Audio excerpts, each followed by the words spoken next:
Disclaimer.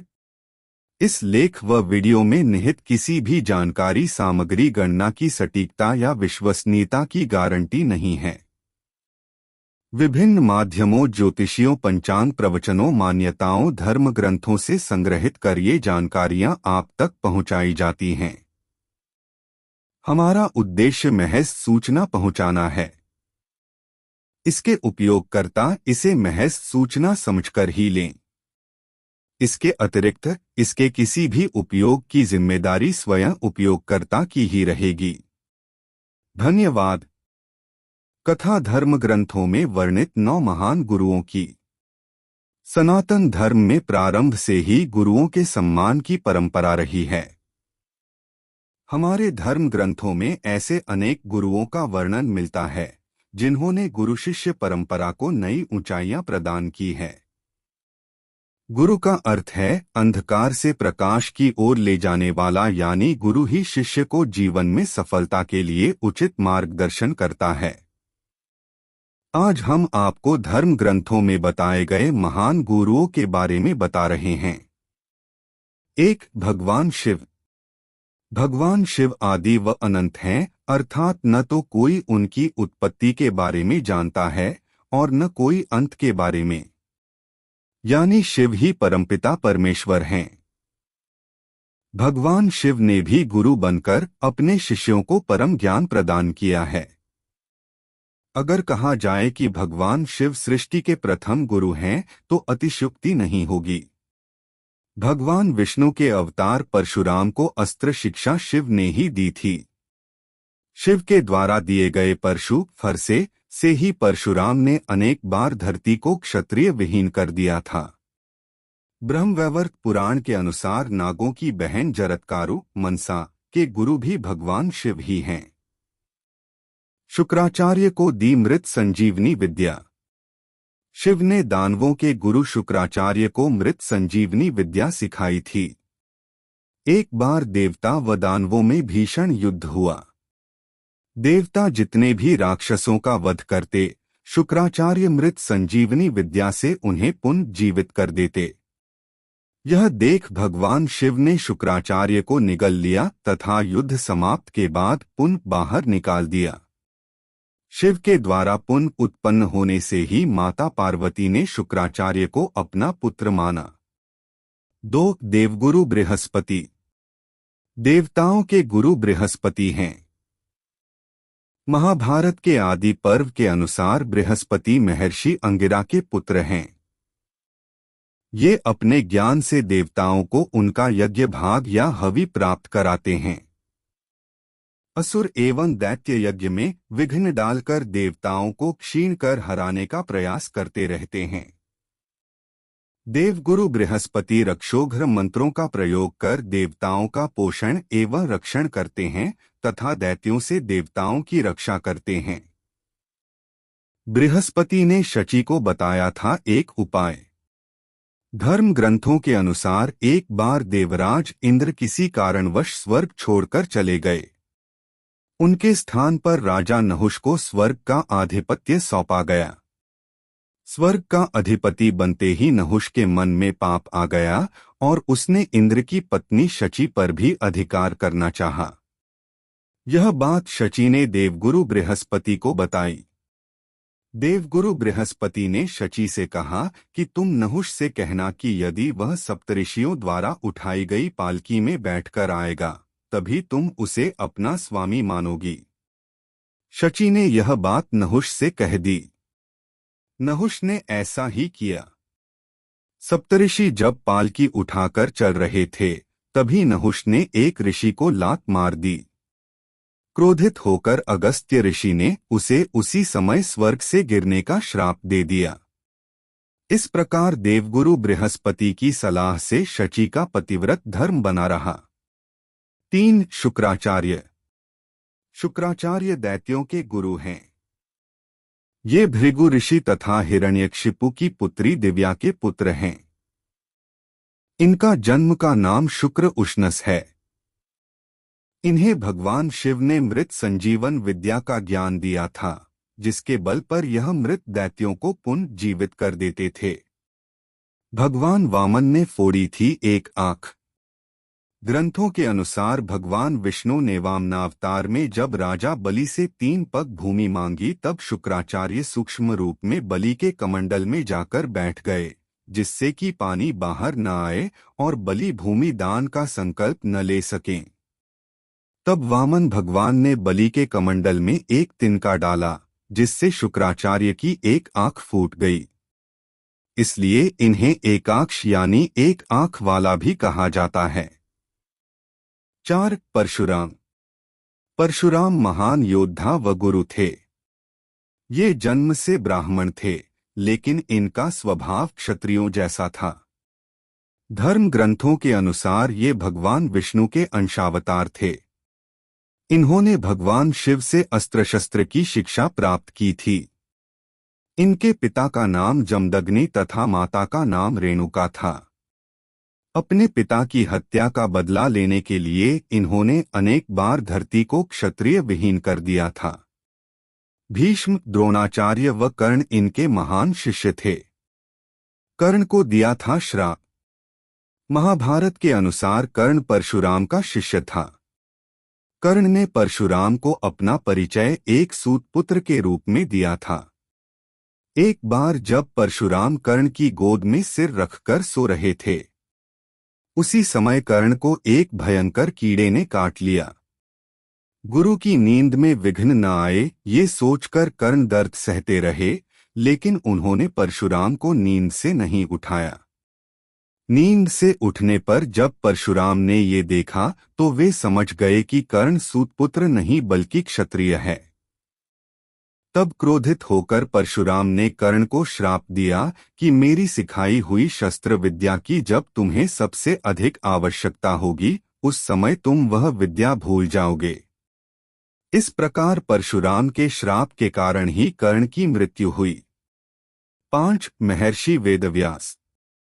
धर्म ग्रंथों के अनुसार महर्षि वेदव्यास भगवान विष्णु के अवतार थे।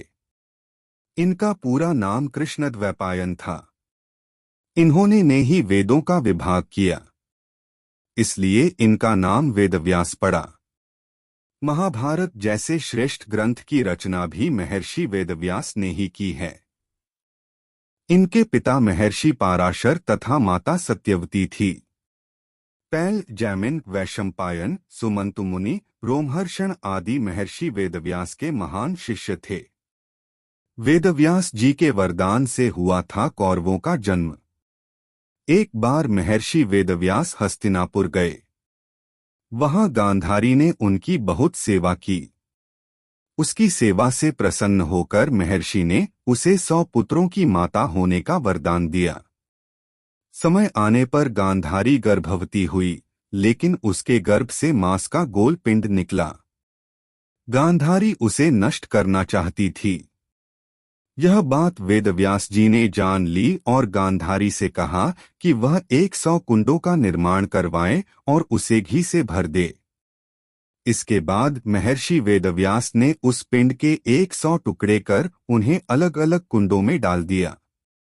कुछ समय बाद उन कुंडों से गांधारी के 100 पुत्र उत्पन्न हुए। 6. वशिष्ठ ऋषि। वशिष्ठ ऋषि सूर्यवंश के कुलगुरु थे। इन्हीं के परामर्श पर राजा दशरथ ने पुत्रेष्ठी यज्ञ किया था, जिसके फलस्वरूप श्रीराम, लक्ष्मण, भरत व शत्रुघ्न का जन्म हुआ। भगवान राम ने सारी वेदांगों की शिक्षा वशिष्ठ ऋषि से ही प्राप्त की थी। श्रीराम के वनवास से लौटने के बाद इन्हीं के द्वारा उनका राज्याभिषेक हुआ और रामराज्य की स्थापना संभव हो सकी। इन्होंने वशिष्ठ पुराण, वशिष्ठ श्राद्धकल्प, वशिष्ठ शिक्षा आदि ग्रंथों की रचना भी की। ब्रह्मतेज से हराया था विश्वामित्र को। एक बार राजा विश्वामित्र शिकार खेलते खेलते बहुत दूर निकल आए। थोड़ी देर आराम करने के लिए वे ऋषि वशिष्ठ के आश्रम में रुक गए। यहाँ उन्होंने कामधेनु नंदिनी को देखा। नंदिनी गाय को देख विश्वामित्र ने वशिष्ठ से कहा, यह गाय आप मुझे दे दीजिए, इसके बदले आप जो चाहें मुझसे मांग लीजिए। लेकिन ऋषि वशिष्ठ ने ऐसा करने से मना कर दिया। तब राजा विश्वामित्र नंदिनी को बलपूर्वक अपने साथ ले जाने लगे। तब ऋषि वशिष्ठ के कहने पर नंदिनी ने क्रोधित होकर विश्वामित्र सहित उनकी पूरी सेना को भगा दिया। ऋषि वशिष्ठ का ब्रह्मतेज देखकर विश्वामित्र को बड़ा आश्चर्य हुआ और उन्होंने भी अपना राज्य त्याग दिया और तप करने लगे। 7 गुरु सांदीपनी। महर्षि सांदीपनी भगवान श्री कृष्ण के गुरु थे। श्री कृष्ण व बलराम इनसे शिक्षा प्राप्त करने मथुरा से उज्जैनी वर्तमान उज्जैन आए थे। महर्षि सांदीपनी ने ही भगवान श्री कृष्ण को 64 कलाओं की शिक्षा दी थी। श्री कृष्ण ने ये कलाएं 64 दिन में सीख ली थीं। मध्य प्रदेश के उज्जैन शहर में आज भी गुरु सांदीपनी का आश्रम स्थित है। गुरु दक्षिणा श्री कृष्ण से मांगे थे अपने पुत्र। मथुरा में कंस वध के बाद भगवान कृष्ण को वसुदेव और देवकी ने शिक्षा ग्रहण करने के लिए अवंतिका नगरी वर्तमान में मध्य प्रदेश के उज्जैन में गुरु सांदीपनी के पास भेजा। शिक्षा ग्रहण करने के बाद जब गुरु दक्षिणा की बात आई तो ऋषि सांदीपनी ने कृष्ण से कहा कि तुमसे क्या मांगू, संसार में कोई ऐसी वस्तु नहीं जो तुमसे मांगी जाए और तुम न दे सको। कृष्ण ने कहा कि आप मुझसे कुछ भी मांग लीजिए, मैं लाकर दूंगा, तभी गुरु दक्षिणा पूरी हो पाएगी। ऋषि सांदीपनी ने कहा कि शंखासुर नाम का एक दैत्य मेरे पुत्र को उठाकर ले गया है, उसे लौटा लाओ। कृष्ण ने गुरुपुत्र को लौटा लाने का वचन दे दिया और बलराम के साथ उसे खोजने निकल पड़े। खोजते खोजते सागर किनारे तक आ गए। समुद्र से पूछने पर उसने भगवान को बताया कि पंचज जाति का दैत्य शंख के रूप में समुद्र में छिपा है। हो सकता है कि उसी ने आपके गुरु पुत्र को खाया हो। भगवान ने समुद्र में जाकर शंखासुर को मारकर उसके पेट में अपने गुरु पुत्र को खोजा, लेकिन वो नहीं मिला। शंखासुर के शरीर का शंख लेकर भगवान यमलोक गए। भगवान ने यमराज से अपने गुरु पुत्र को वापस ले लिया और गुरु सांदीपनी को उनका पुत्र लौटाकर गुरु दक्षिणा पूरी की। 8 ब्रह्मर्षि विश्वामित्र। धर्म ग्रंथों के अनुसार विश्वामित्र जन्म से क्षत्रिय थे, लेकिन इनकी घोर तपस्या से प्रसन्न भगवान ब्रह्मा ने इन्हें ब्रह्मर्षि का पद प्रदान किया था। अपने यज्ञ को पूर्ण करने के लिए ऋषि विश्वामित्र श्रीराम व लक्ष्मण को अपने साथ वन में ले गए थे, जहां उन्होंने श्रीराम को अनेक दिव्यास्त्र प्रदान किए थे। रामचरितमानस के अनुसार भगवान श्रीराम को सीता स्वयंवर में ऋषि विश्वामित्र ही लेकर गए थे, इसलिए बाद में ब्रह्मर्षि बने विश्वामित्र। विश्वामित्र के पिता का नाम राजा गाधी था। राजा गाधी की पुत्री सत्यवती का विवाह महर्षि भृगु के पुत्र ऋचिक से हुआ था। विवाह के बाद सत्यवती ने अपने ससुर महर्षि भृगु से अपने व अपनी माता के लिए पुत्र की याचना की। तब महर्षि भृगु ने सत्यवती को 2 फल दिए और कहा कि ऋतु स्नान के बाद तुम गुलर के वृक्ष का तथा तुम्हारी माता पीपल के वृक्ष का आलिंगन करने के बाद ये फल खा लेना। किंतु सत्यवती व उनकी मां ने भूलवश इस काम में गलती कर दी। यह बात महर्षि भृगु को पता चल गई। तब उन्होंने सत्यवती से कहा कि तूने गलत वृक्ष का आलिंगन किया है, इसलिए तेरा पुत्र ब्राह्मण होने पर भी क्षत्रिय गुणों वाला रहेगा और तेरी माता का पुत्र क्षत्रिय होने पर भी ब्राह्मणों की तरह आचरण करेगा। यही कारण था कि क्षत्रिय होने के बाद भी विश्वामित्र ने ब्रह्मर्षि का पद प्राप्त किया। 9 द्रोणाचार्य। द्रोणाचार्य महान धनुर्धर थे। उन्होंने ही कौरव व पांडवों को अस्त्र शस्त्र की शिक्षा दी थी। महाभारत के अनुसार द्रोणाचार्य देवगुरु बृहस्पति के अंशावतार थे। इनके पिता का नाम महर्षि भरद्वाज था। द्रोणाचार्य का विवाह शरद्वान की पुत्री कृपि से हुआ था।